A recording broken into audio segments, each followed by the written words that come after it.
Welcome to part 2 of my vintage lamb cake journey. Fortunately, it did come out of the pan, so now I'm just doing a crumb coat. I have to say, this is probably the best Swiss meringue buttercream I've ever made. It's the recipe that was on the care cards that were originally included with these pans when they were sold through Martha by mail. I've always read that you should use slightly cold butter and end up with an icing that's kind of too stiff to spread. But because Martha knows all things, she said that you should actually whip the butter in a separate bowl until it's soft and then add it to the meringue. And I have to say this made all the difference. Somehow the face did get slightly deformed when it came out of the pan, so I'm also using this opportunity to kind of reconstruct that. Now that the crumb coat is completed, it just needs to go back into the fridge for about half an hour. While the cake was chilling, I mixed a dark brown color to coat the face with.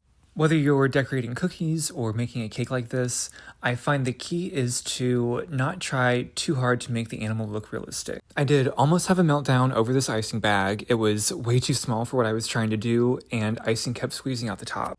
So I decided to switch everything over to a gallon-sized Ziploc bag, which I thought was going to be a little bit easier, and it did work out for a moment, until it didn't.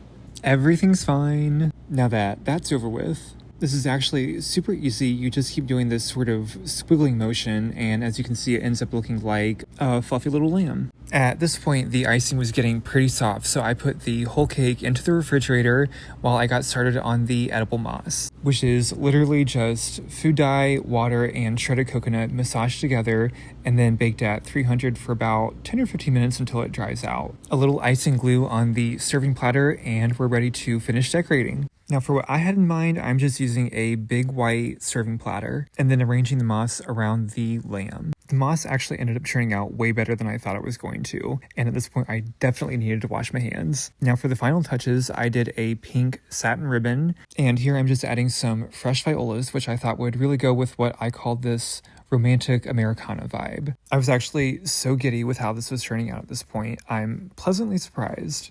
And then just because I couldn't possibly stop there, I'm adding some Cadbury eggs, which I think really brought everything together and definitely made this seem like an Easter dessert. Happy Easter!